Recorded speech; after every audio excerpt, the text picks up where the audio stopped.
Tuhan menempatkan Adam dan Hawa di Taman Eden.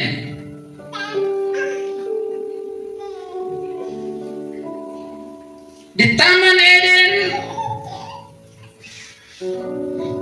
Tuhan tempatkan mereka dan Tuhan bilang kepada Adam dan Hawa, semua pohon dalam taman ini boleh kau makan, boleh. Tetapi pohon yang satu itu, pengetahuan yang baik dan yang jahat itu, jangan sekali-kali kau makan. Sebab pada saat engkau memakannya, pasti engkau mati. Ini perintah Tuhan kepada Adam dan Hawa. Semua boleh kau makan, yang itu jangan. Tapi ternyata dalam perjalanan waktu, Alkitab mencatat, Hawa atas bujuk rayu iblis, Hawa ambil dan makan. Lalu Hawa bawa kasih Adam. Adam pun turut memakannya. Maka jadilah manusia jatuh ke dalam dosa. Akibat pelanggaran terhadap perintah Tuhan, akibat melawan terhadap hukumnya Tuhan, manusia jatuh ke dalam dosa. Jadi Tuhan sudah bilang larangan, ini jangan, yang ini boleh. Mengambil yang Tuhan larang, melakukan yang Tuhan larang, itu dosa. Adam dan Hawa melakukan apa yang Tuhan larang. Akibatnya mereka jatuh ke dalam dosa. Karena Adam adalah perwakilan manusia, karena dia manusia pertama, maka dampaknya sangat luas dan besar. Kalau kita perhatikan dengan baik-baik teks firman Tuhan yang kita baca tadi, akibat dari Adam jatuh ke dalam dosa, ada dampak yang luas sekali. Yang pertama, dicatat dalam ayat 12 dari Roma 5 tadi, dibilang karena semua orang telah berbuat dosa. Memang waktu Adam buat dosa, semua manusia lain, termasuk kita yang ada sore ini, memang belum ada, kita belum dicipta, kita belum lahir. Tetapi Adam adalah wakil dari manusia. Jadi ketika Adam adalah wakil manusia, dia jatuh ke dalam dosa, otomatis seluruh manusia dianggap jatuh ke dalam dosa. Dan karena itu semua manusia lahir sebagai orang berdosa. Inilah yang kita kenal dengan istilah dosa warisan. Ya. Saya bacakan 3 ayat. Ayat 25 ayat 4. Bagaimanakah manusia benar di hadapan Allah, dan bagaimanakah orang yang dilahirkan perempuan itu bersih? Tidak ada. Semua lahir sebagai orang berdosa. Mazmur 51 ayat 7. Sesungguhnya dalam kesalahan aku diperanakan, dan dalam dosa aku dikandung ibuku. Jadi masih dalam kandungan pun manusia sudah berdosa statusnya. Mazmur 58 ayat 4. Sejak lahir orang-orang fasik telah menyimpang, sejak dalam kandungan pendusta telah sesat. Jadi kita nih masih dalam kandungan saja sudah berdosa, terlahir sebagai manusia yang berdosa.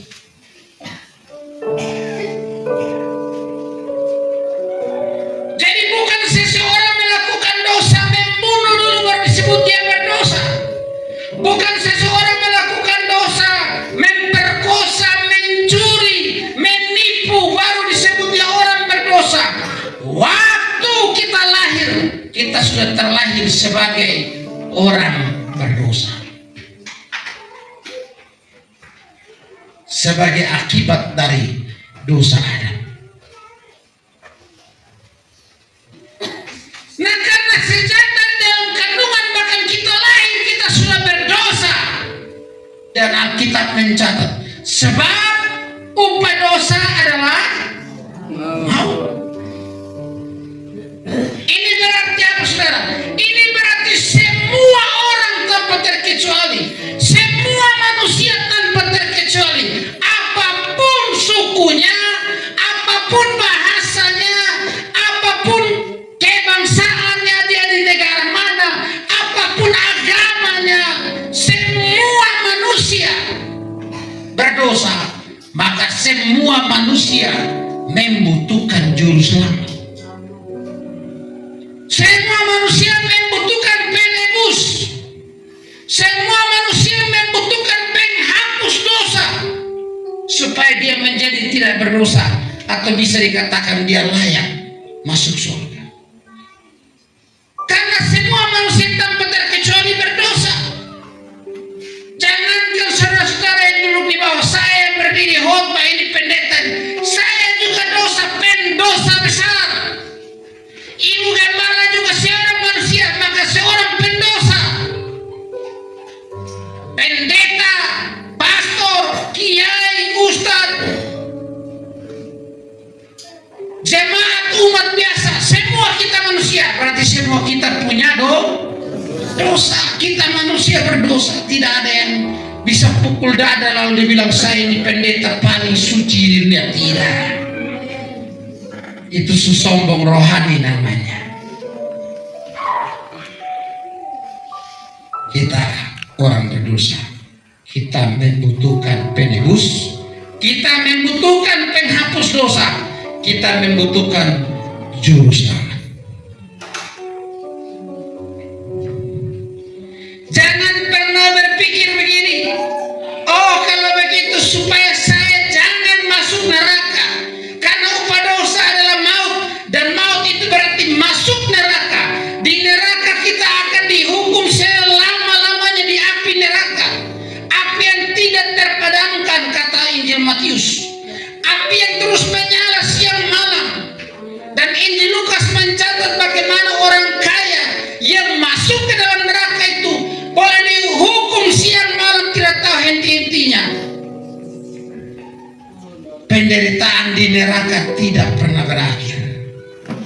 Dengar baik-baik, Anda masih hidup sekarang, pasti ada banyak masalah dan banyak penderitaan, bukan? Tapi penderitaan Anda selama Anda hidup di dunia ini, penderitaan yang bersifat sementara, yaitu selama Anda masih hidup saja. Selama Anda masih hidup, Anda masih bisa rasa sakit. Tetapi kalau Anda sudah mati, kalau Anda tidak percaya, Anda akan ada di neraka, dan itu menderitanya lebih lama, selama-lamanya dibanding hidup di dunia yang menderita. Ada orang yang berpikir begini, kalau begitu saya mau berbuat baik sebanyak-banyaknya supaya saya selamat. Saya mau mentaati seluruh perintah agama supaya saya selamat. Saya mau melakukan apapun yang baik, atau beramal soleh, dilakukan apa saja, bantu orang miskin, bantu orang susah, bantu pembangunan rumah ibadah, apa saja saya akan lakukan. Yang penting saya berbuat baik sebanyak-banyaknya supaya saya selamat. Saudara, banyak orang berpikir dengan dia berbuat baik dia bisa selamat. Tapi ini sama dengan mimpi di siang bolong. Kenapa saya katakan demikian? Coba sekarang kita hitung saja. Satu hari kita buat berapa dosa sih?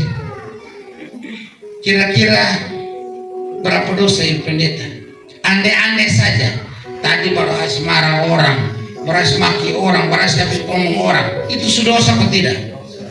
Kalau satu hari saja, anggap saja kita buat 10 dosa. 1 minggu 7 hari, maka sudah berapa dosa? 70 kali 4 minggu, 1 bulan kan 4 minggu toh. Kali 3 minggu toh. Jadi kali 30, 70 kali 3 berapa? Nah, kali itu 1 bulan, kali 1 tahun 12 bulan. Lalu kali kita pun umur sekarang, coba masing-masing kan. Berapa banyaknya dosa kita. Dan saya yakin satu hari lebih dari 10 dosa yang kita buat. Betul atau tidak? Lebih dari 10 dosa. Lalu kita bandingkan kita perbuatan baik. Kau buat dosa, menghapus ratusan dosa yang kita buat. Tidak bisa. Makanya Paulus itu seorang Farisi yang ketat. Farisi itu adalah ahli Taurat yang sangat hebat. Itu Paulus. Tapi kemudian dia merenungkan indah, dia bilang begini. Galatia 2 ayat 16. Kamu tahu bahwa tidak seorang pun yang dibenarkan oleh karena melakukan hukum Taurat, tetapi hanya karena iman dalam Kristus Yesus. Lakukan hukum Taurat sebanyak-banyaknya pun ternyata tidak bisa membenarkan kita di hadapan Tuhan untuk kita bisa masuk surga. Galatia 2 ayat 21b, dia bilang begini. Sekiranya ada kebenaran oleh hukum Taurat, maka sia-sialah kematian Kristus.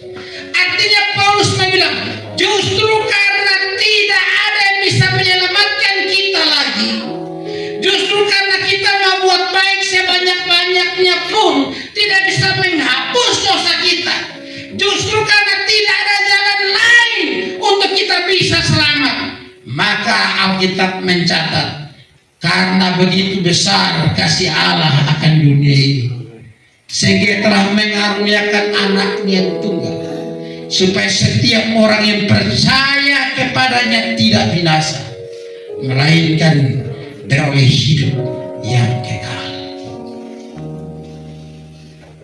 Karena Tuhan dari surga dia lihat, waduh, ini kalau dia tidak kasih jalan keluar, kita semua akan tersesat binasa dan pada akhirnya masuk neraka. Maka dia begitu mengasihi kita umat manusia ini, dia berikan satu jalan keluar, dan jalan itu jalan satu-satunya, yaitu dia utus Yesus Kristus anaknya menjelma menjadi manusia. Jadi Yesus Kristus atau yang dikenal di saudara di sebelah bilang itu Isa Al-Masih alaihissalam, itu Yesus Kristus bukan manusia yang diangkat menjadi Tuhan, tetapi dia Allah yang menjelma menjadi manusia. Dalam Injil Yohanes pasal 1, pada mulanya adalah firman. Firman itu bersama-sama dengan Allah. Firman itu adalah Allah. Firman itu telah berinkarnasi menjadi manusia dan ada di antara kita. Jadi Yesus Kristus adalah Allah yang menjadi manusia, bukan manusia yang dituhankan, tapi dia Allah menjadi manusia. Waktu saya bertemu dengan satu teman, dia tanya saya, bagaimana mungkin Yesus itu Tuhan? Saya tanya dia, Anda percayakah Allah itu maha kuasa? Percaya. Anda percaya tidak Allah bisa menghidupkan yang mati? Percaya, karena Allah maha kuasa. Kalau begitu saya tanya, Anda percaya tidak bahwa Allah bisa menjadi apa saja kalau Allah mau? Percaya. Maka apa susahnya Allah menjelma menjadi manusia? Karena dia maha kuasa. Dia mau menyelamatkan kita. Dia menjelma menjadi manusia. Perbuatan baik kita tidak akan bisa menghapus dosa kita. Berapa banyak pun kita berbuat baik, berapa banyak pun kita menolong orang, tidak bisa menghapus dosa kita. Ada satu ilustrasi begini. Ada satu orang tidak pakai helm, ya, lalu dia jalan-jalan di jalan, polisi operasi, tangkap saja, anggap saja nama Boni. Lalu, ini depan sidang ini, lebih baik saya berbuat baik di mana kok, supaya minggu depan sidang, nah saya tinggal lapor di hakim. Jadi dia pergi. Besok ini hari dia tolong nenek di sana yang susah, kasih beras 20 kilo. Besok dia kasih uang di anak yatim piatu. Lusa dia kasih semen di gereja. Tula dia kasih pasir di masjid. Lalu lalu apa lagi? Pokoknya dia bantu semua tempat habis. Pas hari Senin mau sidang, karena ini sidang pelanggaran, hakim bilang, Boni berdiri, kau pelanggaran ada 5. Dia bilang, Pak Hakim izin bicara. Iya, kenapa? Memang saya pelanggaran 5, tapi kemarin saya bantu itu nenek yang susah di sana. Kemarin dulu saya bantu gereja yang di sana. Itu masjid itu saya bantu. Itu gereja Katolik di sana juga saya bantu. Itu orang-orang susah semua saya bantu. Lalu hakim tanya sama dia, apa hubungan itu bantuan yang ini pelanggaran? Tidak ada hubungan, mohon maaf. Tetap lu harus disidang. Tidak ada hubungannya. Perbuatan baik mau 1.000 ke mau 2 juta ke tidak bisa menghapus dosa kita. Dosa tetap dosa. Tidak bisa diperhitungkan di hadapan hakim yang maha agung itu. Karena itu saudara-saudara, jangan pernah bermimpi kalau Anda berbuat banyak kebaikan. Menurut Anda bisa menghapus dosa Anda. Jadi kalau dalam hukum di dunia ini saja perbuatan baik tidak bisa menghapus dosa-dosa kita, pelanggaran kita, apalagi di hadapan hakim yang agung, di hadapan Tuhan, perbuatan kita tidak bisa menghapus itu.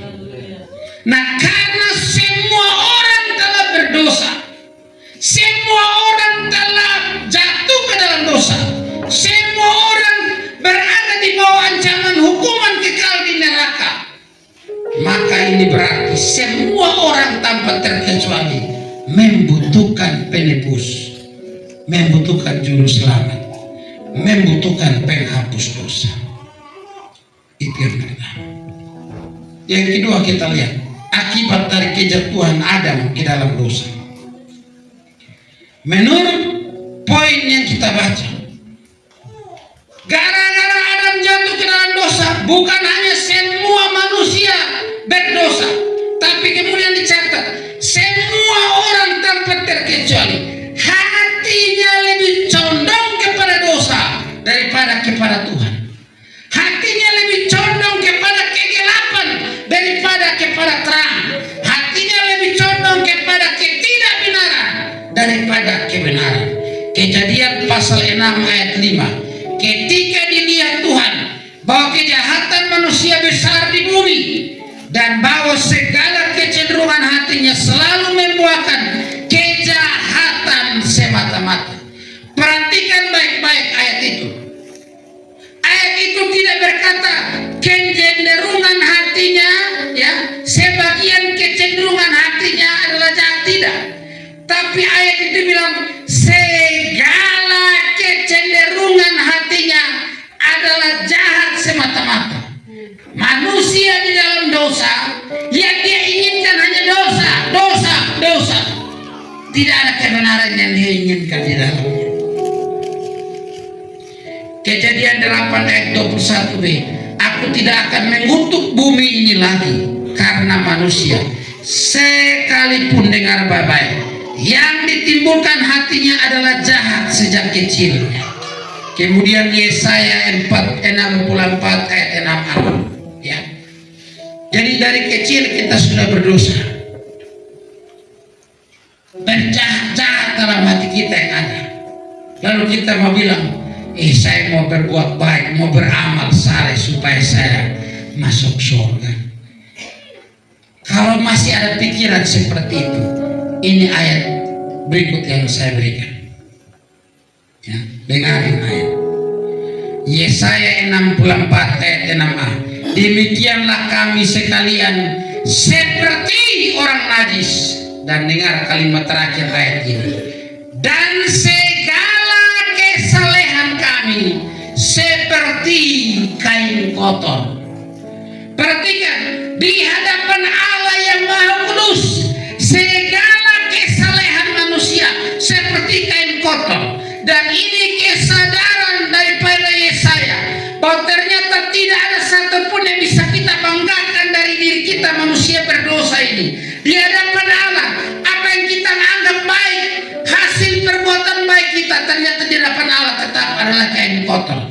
Kata kain kotor di sini dalam bahasa Ibrani itu menggunakan kata yang berarti pembalut. Tahu pembalut? Pembalut itu kain yang dipakai untuk apa? Menyaring atau menahan darah kotor, dan itu najis. Kebaikan manusia dianggap di hadapan Allah adalah suatu kenajisan. Mengapa? Karena itu lahir dari kita yang berdosa. Tidak ada kebaikan dalam diri orang yang berdosa ini. Selama kita masih di dalam dosa, kita adalah hamba dosa. Hamba mengabdi kepada Tuannya, dan hamba dosa berarti mengabdi kepada dosa. Yohanes 8 ayat 34b, setiap orang yang berbuat dosa adalah hamba dosa. Jadi tidak ada kebenaran dalam diri hamba dosa ini, yaitu kita semua. Saya tidak bicara sebagian orang, semua manusia. Makanya Roma 6 ayat 20 berkata, sebab waktu kamu hamba dosa, kamu bebas dari kebenaran. Atau bahasa yang lebih sederhana, waktu kamu hamba dosa, kamu tidak memiliki kebenaran. Bebas berarti tiada kebenaran dalam dirimu. Nah, kalau tidak ada kebenaran dalam diri kita, siapa yang bisa pukul dada bilang, woi saya perbuatan baik terlalu banyak? Tidak ada. Sekali lagi tidak ada. Ya. Karena itu saudara, karena kejatuhan Adam ke dalam dosa mengakibatkan semua manusia telah berdosa, dan mengakibatkan hati orang berdosa hanya cenderung kepada dosa, bukan kepada Allah, bukan kepada kebenaran. Maka kita semua sedang berada di bawah ancaman hukuman kekal. Ya. Kita semua sedang berada di bawah ancaman kematian kekal, yaitu di mana? Di neraka. Memang harus kita jujur, manusia yang berdosa ini masih bisa melakukan banyak kebaikan sosial. Misalnya lihat orang susah masih mau bantu, banyak orang masih bisa melakukan. Bahkan semua kita masih bisa melakukan itu. Tapi dengar baik-baik, kebaikan yang kita lakukan itu, yang kita sebut itu perbuatan baik, baik menurut kita, tapi dalam standar Allah. Ingat, dalam standar atau ukuran Allah, satu perbuatan bisa disebut perbuatan baik kalau dia memenuhi 3 syarat. Saya ulang, suatu perbuatan bisa disebut perbuatan baik jika dia memenuhi 3 syarat yang Tuhan berikan. Syarat apakah saja itu? Pertama, perbuatan itu harus timbul atau lahir dari iman. Roma 14 ayat 23b. Dan segala sesuatu yang tidak berdasarkan iman adalah dosa. Maksudnya apa? Jadi kalau kakak ini sedang susah, saya bantu dia. Tapi saya bantu bukan karena lahir dari iman, hanya karena suruhan orang, hanya karena pingin orang tahu bahwa saya orang baik, hanya karena pingin tampil, pingin dipuji dan sebagainya. Bukan lahir dari iman. Saya memang bantu dia, tapi ini tetap dianggap perbuatan dosa karena tidak lahir dari iman. Dan niat iman yang dimaksud apa? Yaitu percaya kepada Yesus Kristus. Ibrani 11 ayat 6, tetapi tanpa iman tidak mungkin orang berkenan kepada Allah. Jadi ketika kita memuji, menyanyi, loncat-loncat, tanpa iman tidak berkenan kepada Allah. Kasih persembahan banyak di kotak persembahan, kasih 100 juta, kasih 50 juta, kasih 10 juta, banyak. Gereja senang, woi dia orang baik, tapi itu bukan lahir dari iman. itu dosa. Karena Alkitab bilang segala sesuatu yang tidak lahir dari iman dosa. Kita dikenal bukan supaya kita amal tambah banyak, bukan supaya kita semakin banyak teman, bukan. Kita berbuat baik untuk kemuliaan Allah. 1 Korintus 10 ayat 31. Jika engkau makan, atau jika engkau minum, atau jika engkau melakukan sesuatu yang lain, lakukanlah semuanya itu untuk kemuliaan Allah. Memuji Tuhan untuk kemuliaan Allah, berdoa untuk kemuliaan Allah, makan untuk kemuliaan Allah, khotbah untuk kemuliaan Allah, main musik untuk kemuliaan Allah, lakukan apa saja untuk kemuliaan Allah. Kalau engkau lakukan supaya engkau dipuji, stop. Itu bukan perbuatan baik, itu dosa. Engkau lakukan supaya engkau dikasih jempol, itu dosa. Syarat yang terakhir, perbuatan baik itu harus dilakukan karena cinta kepada Allah, bukan karena cinta kepada gereja, organisasi, bukan karena cinta kepada itu ada pemuda di situ betul cinta sandi ada betul rajin pi ibadah pemuda, bukan. Kita rajin beribadah karena cintanya kepada Allah. Kita rajin memberi persembahan karena cinta kepada Allah. Kita rajin melayani karena cinta kepada Allah. Ada amin atau tidak? Bukan yang lain. Yohanes 14 ayat 15. Jikalau kamu mengasihi aku, kamu akan menuruti segala perintah. Kalau mengasihi aku, jadi melakukan perintah Tuhan karena dasar mengasihi Tuhan, bukan karena yang lain. Ada amin atau tidak? Nah, ini 3 syaratnya. Perbuatan harus lahir dari iman untuk kemuliaan Tuhan, bukan kemuliaan kita, dan karena cinta kepada Tuhan. Orang yang belum mengenal Kristus tidak dapat melakukan 3 hal ini. Karena itu tidak mungkin manusia di dalam dosa bisa melakukan perbuatan baik, karena harus 3 syarat tadi. Karena itu tidak bisa. Karena tidak bisa, maka tidak mungkin manusia bisa diselamatkan oleh perbuatan baiknya atau amal solehnya. Tidak mungkin. Nah, karena tidak bisa, manusia sekali lagi membutuhkan juru selamat. Manusia membutuhkan penebus. Manusia membutuhkan penghapus dosa.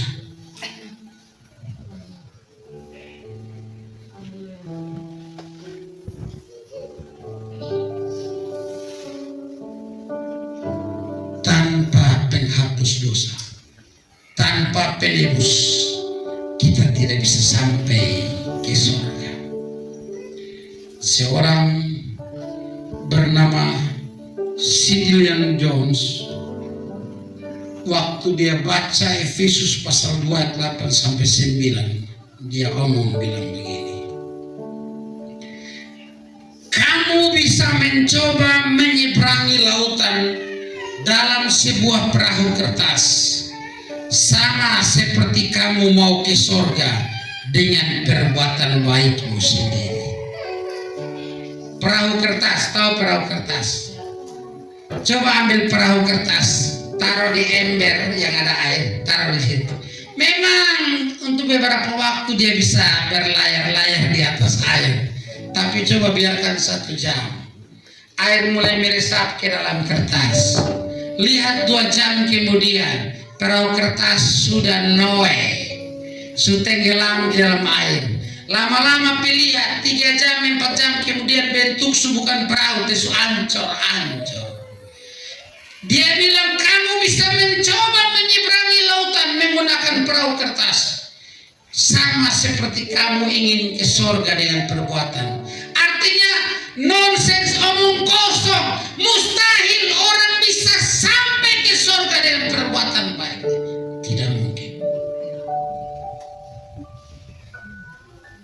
Tidak mungkin.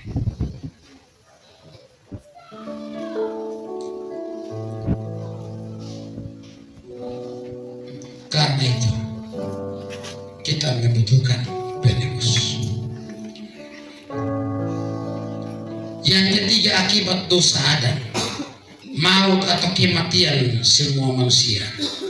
Ayat 12 dan ayat 15. Ada orang yang takut mati.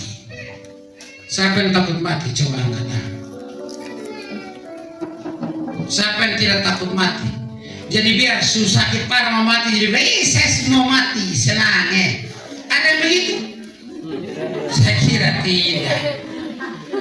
Tanya tadi siapa yang takut mati, semua senang ke tangan. Tapi saya yakin kalau misalnya Tuhan kasih tahu bilang, sebentar mati langsung lompat kiri di kampung, sebentar saya mati, yes. Ada yang begitu? Tidak mungkin.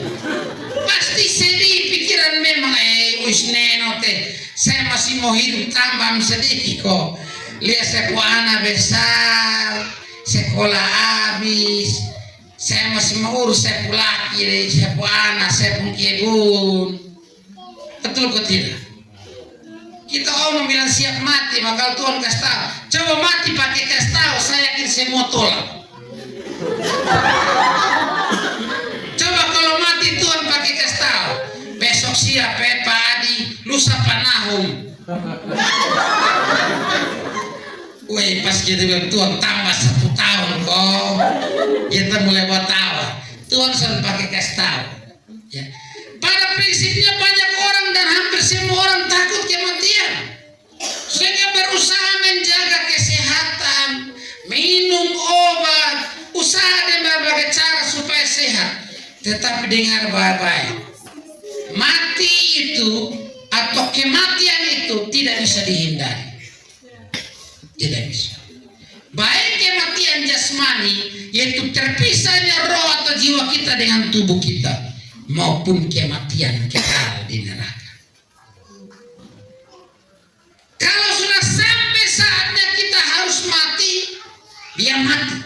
Lagi duduk bisa mati, lagi tidur bisa mati, lagi baca cerita bisa mati. Dan kalau sudah mati, kita belum menjadi orang percaya. Kita akan mengalami kematian kedua, kematian kekal di neraka.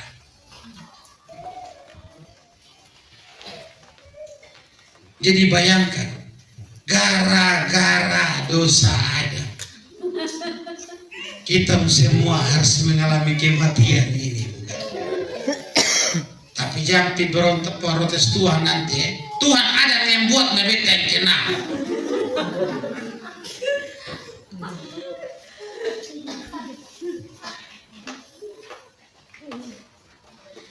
Itu akibat yang luar biasa dari dosa Adam. Semua orang sedang berjalan menuju kepada neraka. Sekarang kita lihat apa tindakan Tuhan. Tadi saya sudah sampaikan, Bapa dari sorga melihat ke bawah. Allah melihat manusia sedang berjuang untuk keluar dari ini ancaman neraka ini, tetapi tidak tahu ketemu jalan keluar. Lalu Tuhan berikan kasih karunia yang tiada tara. Bapa mengutus anak Yesus Kristus datang ke dunia. Ya, datang ke dunia ini. Bukan hanya datang, tetapi secara mencatat. Alkitab mencatat, dia datang lalu dia menderita di atas kayu salib. Dia menderita cambukan yang luar biasa, menderita dipaku di atas kayu salib. Dia menebus dosa kita. Dosa yang mana? Segala dosa yang terlalu banyak yang tadi tidak bisa kita hitung itu. Dicatat dalam Alkitab, segala dosa itu ditebus oleh Yesus Kristus itu di atas kayu salib. Betapa luar biasanya kasih Allah. Sehingga kita tidak perlu bersusah-susah lagi. Dalam tradisi perjanjian lama, orang harus menyembelih lembu, sapi, Coba sekarang kalau itu hukum masih berlaku, kita di timur cari sapi juga sekarang susah. Cari kambing, lama kelamaan 10 tahun mendatang son ada lah. Kau habis ini hari buat dosa, bunuh sapi 1 ekor. Bilang Tuhan dan minta ampun, bunuh. Baru keluar dari gereja begini sumaki orang. Besok kami sapi 1 ekor lah, kata bunuh. Nah coba kalau tiap hari buat dosa, tiap hari bunuh sapi, ada berapa kandang sudah? Coba siapa yang punya sapi banyak yang tiap hari dia bisa tebus dosa pakai sapi? Tidak. Tuhan sudah tahu bahwa semua tidak mungkin. Karena itulah Yesus datang sebagai korban penebus yang sejati. Saudara, kita semua pernah menderita, tapi tidak ada orang yang menderita sehebat Yesus. Tapi menariknya, penderitaan Yesus yang sangat hebat untuk menebus dosa, segala dosa kita itu. Waktu dia sedang menderita, dia masih dihina, dianiaya pula. Tapi Alkitab mencatat, dalam puncak penderitaan itu, dia tetap mengucapkan kata-kata luar biasa dari atas salib. Ya toh? Ya Bapa, ampunilah mereka, sebab mereka tidak tahu apa yang mereka perbuat.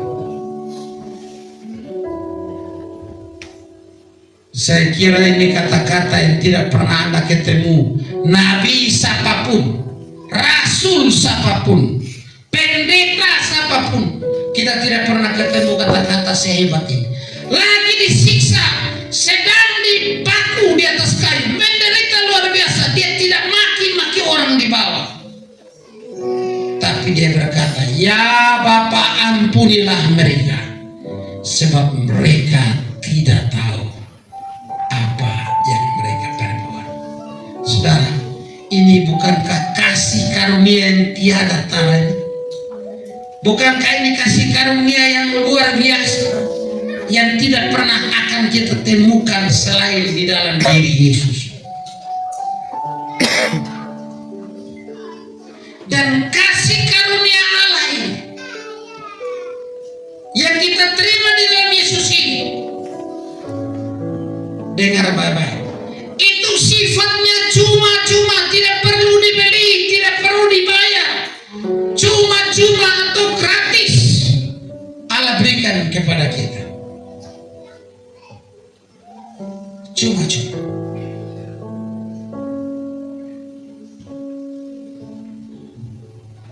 Apa akibat dari kasih karunia ini yang cuma-cuma Tuhan berikan bagi kita ini? Kalau kita baca tadi, pelanggaran Adam tadi mempunyai akibat yang luar biasa. Semua orang berdosa, hati semua orang, pikiran semua orang ditawan oleh dosa, dan hatinya selalu ingin yang jahat semata-mata. Semua orang mengalami kematian, baik kematian jasmani maupun kematian kekal di neraka. Itu akibat pelanggaran Adam. Tetapi perhatikan ayat 15 dari yang kita baca. Kasih karunia Allah dalam Yesus Kristus jauh lebih besar daripada pelanggaran Adam tadi. Dampak dari kasih karunia Allah di dalam dan melalui Yesus Kristus bagi kita jauh lebih besar bagi kita dibanding dampak dari kejatuhan Adam ke dalam dosa. Sangat besar. Apa saja itu, saudara? Kasih karunia Allah itu yang pertama menurut teks yang kita baca tadi. Dengan kasih karunia itu, melalui kasih karunia itu, yaitu melalui Yesus Kristus, kita menerima pembenaran. Ayat 16. Tadi di dalam Adam kita adalah pendosa besar.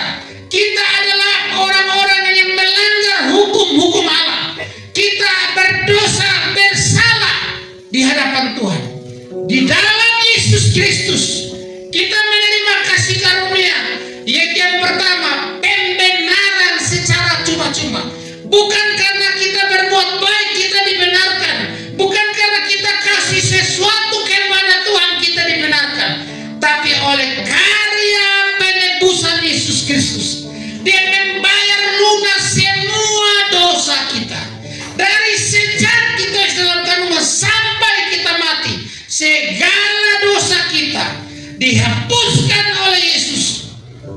kita menerima pembenaran di hadapan Bapa atau di hadapan Allah, kita dinyatakan sebagai orang benar karena kasih karunia. Bukankah ini satu hal yang luar biasa? Terlalu banyak dosa kita yang tidak bisa kita hapus dengan cara apapun, tapi melalui Yesus Kristus dosa kita ditebus. Ya. Ada lagu bilang, dosaku ditebus hanya oleh darah Yesus. Aku itu di Kidung Jemaat ya, kalau tidak salah ya, kalau saya tidak salah ingat. Jadi begitu saudara.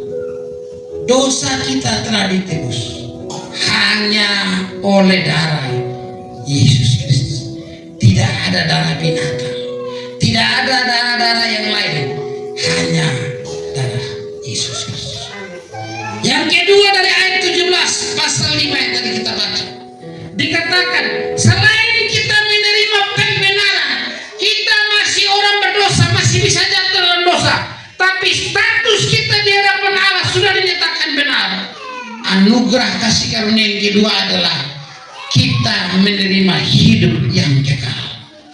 Ayat yang ke-17 dikatakan ayat 17, lebih benar lagi. Jadi kalau tadi dalam Adam semua orang menerima maut, lebih benar lagi kasih karunia dalam Yesus Kristus, karena kita menerima hidup yang kekal. Hidup yang kekal berarti hidup selama-lamanya di sorga. Itu yang dimaksudkan dengan hidup yang kekal. Kita tidak dihukum di neraka. Kita tidak perlu bersusah-susah berbuat sesuatu untuk tidak masuk neraka. Beriman pada Yesus, kita dibenarkan, kita menerima hidup yang kekal, bukan hidup yang sementara. Saya tanya dulu, siapa yang ingin hidup kekal di sorga? Angkat tangan. Siapa yang ingin tidak dihukum di neraka? Angkat tangan. Kalau Anda ingin seperti itu, ayat ini bilang hanya di dalam Yesus Kristus kita bisa dapatkan segala kasih karunia. Pelanggaran Adam mengakibatkan maut atau kematian kekal. Kasih karunia Allah dalam Yesus Kristus mengakibatkan hidup yang kekal, yang tiada taranya.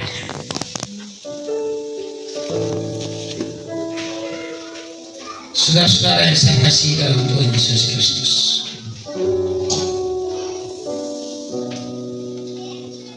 bahkan kasih karunia itu bukan hanya membenarkan dan memberi hidup yang kekal. Dengar baik-baik kalau kita perhatikan teks yang kita baca. Adam dan Hawa dicipta, ditempatkan di Taman Eden, tapi bukan tiap saat ada ketemu Tuhan begini. Tapi dong bisa bertemu Tuhan, tapi bukan tiap saat. Kita nanti setelah kita masuk surga, posisi kita lebih daripada Adam. Kalau Adam dan Hawa bisa berjumpa Tuhan, tetapi kita di surga nanti bukan sekedar bisa berjumpa, tapi hidup bersama-sama Tuhan tiap saat selama-lamanya. Ini perbedaan kualitasnya antara berkat di Taman Eden dengan berkat orang percaya di surga nanti. Persekutuan yang lebih indah. Ya.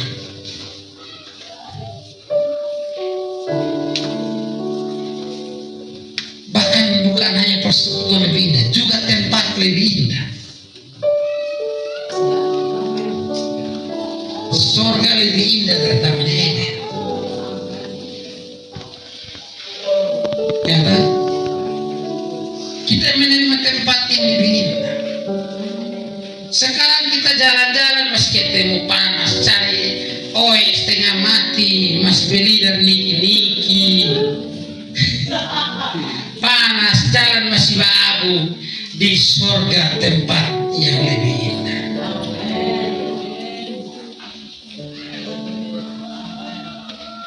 Makanya ada lagu bilang, ada kota yang indah,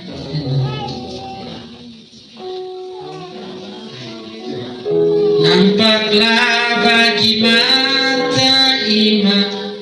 Itu kota jauh di sana. Kota itu namanya sorga. Di sana tidak ada air mata. Di sana tidak ada penderitaan atau sakit penyakit. Di sana yang ada kebahagiaan yang kekal. Semua masalah jauh daripada kita. Bukan sekadar jauh, selama-lamanya tidak ada masalah. Dan untuk bisa ke sana itu ada caranya. Di antara begitu banyak persimpangan jalan, seseorang berdiri di tengah-tengah persimpangan itu dan dia berkata begini, akulah jalan dan kebenaran dan hidup, tidak seorang pun sampai kepada Bapa jikalau tidak melalui aku. Jadi Yesus sudah berkata kepada semua makhluk, semua manusia, akulah jalan dan kebenaran dan hidup. Kalau engkau mau ke kota itu, ke surga, akulah jalan. Engkau orang berdosa tidak mungkin sampai ke sana. Ikut aku kebenaran. Di dalam aku tidak ada ketidakbenaran. Engkau berdosa dan sedang akan mengalami kematian kekal. Ikut aku. Di dalam aku ada hidup yang kekal. Akulah jalan dan kebenaran dan hidup. Tidak seorang pun sampai kepada Bapa jikalau tidak melalui aku. Kisah 4 ayat 12. Sebab di bawah kolong langit ini tidak ada nama lain yang olehnya kita diselamatkan selain di dalam Dia, Yeshua HaMashiach, Yesus Kristus, yang adalah jalan yang lurus itu, jalan dan kebenaran dan hidup itu. Saudara-saudara, kalau demikian apa yang harus kita lakukan? Untuk masuk neraka tidak perlu buat apa, diam-diam saja nanti masuk neraka juga. Karena engkau sudah terlahir sebagai orang berdosa. Karena engkau sudah terlahir sebagai orang berdosa, tidak usah bunuh orang juga, tetap nanti engkau masuk neraka. Tidak usah mencuri juga, engkau akan masuk neraka. Karena engkau dan saya sudah terlahir sebagai manusia berdosa, dan murka Tuhan sudah ada di atas kita. Tapi untuk menjadi orang yang hidup, menerima hidup kekal, engkau harus percaya kepada Dia, Yesus Kristus. Makanya tadi saya tanyakan, siapa yang ingin hidup yang kekal? Saudara, jangan hanya pikirkan hidup yang sementara di dunia ini. Mari kita pikirkan juga bahwa hidup ini tidak selama-lamanya. Satu saat kita harus meninggalkan dunia ini. Apapun kita, siapapun kita, mau pejabat, mau orang biasa, mau orang rote, mau orang timur, mau orang sabu, mau orang apa sah, agama apa sah kita, satu saat kita semua akan mati dan dikuburkan. Hidup tidak berakhir sampai lubang kubur. Sesudah itu ada kehidupan sesudah kematian. Kalau engkau percaya kepada Dia, sang kebenaran, sang jalan yang lurus, sang hidup itu, engkau akan masuk surga. Bukan mungkin, tetapi pasti. Tapi kalau engkau tidak percaya kepada Dia, hukuman kekal pasti menimpa. Pikirkan baik-baik kebenaran firman Tuhan sore. Ada dosa yang berdampak pada hukuman kekal Allah di neraka.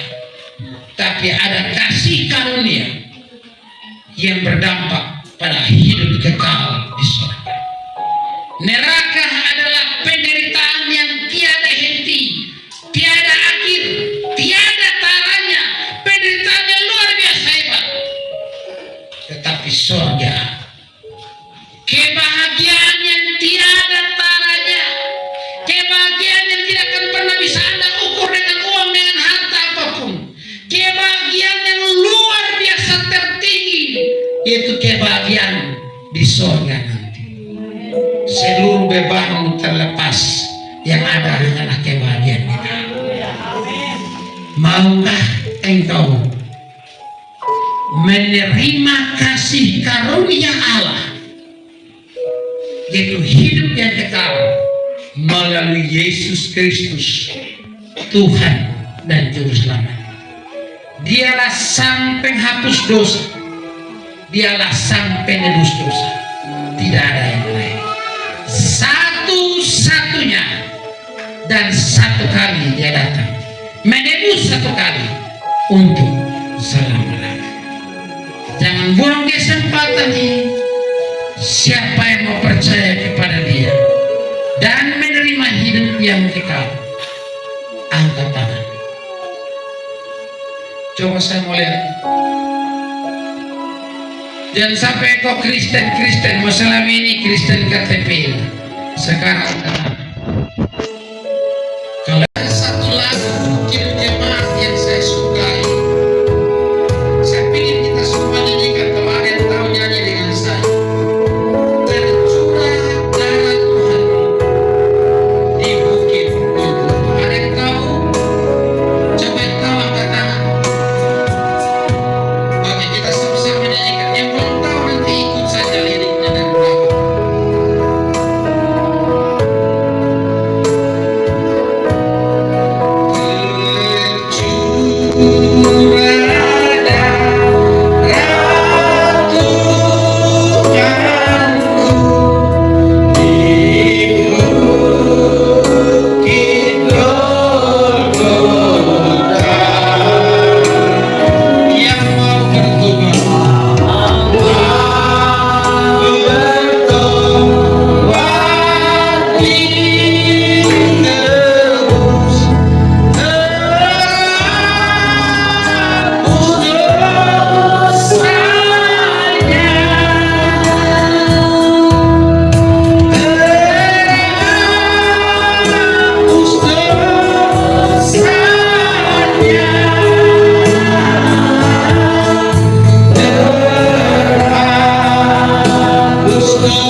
Yang mau bertobat ditebus.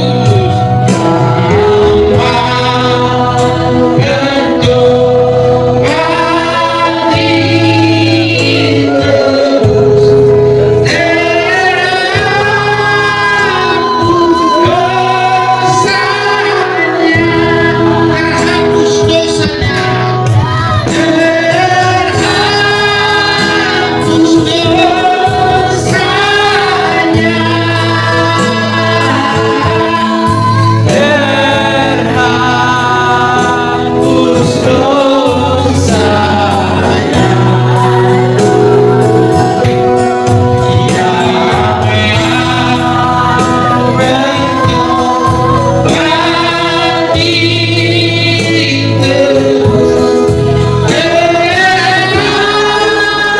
Terhapus dosanya.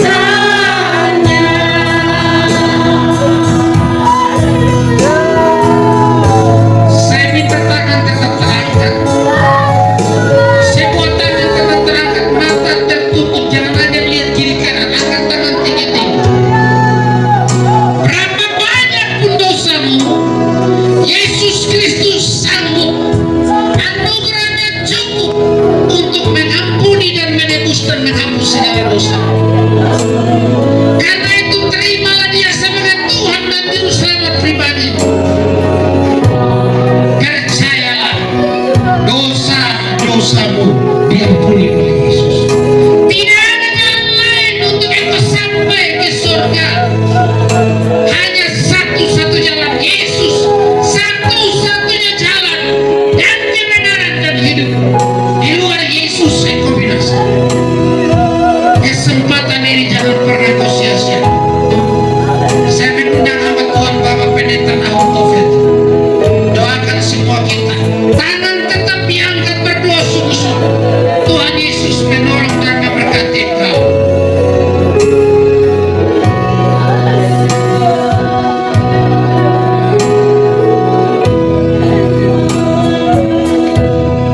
Bapak Ibu Saudara sekalian, renungkan firman Tuhan.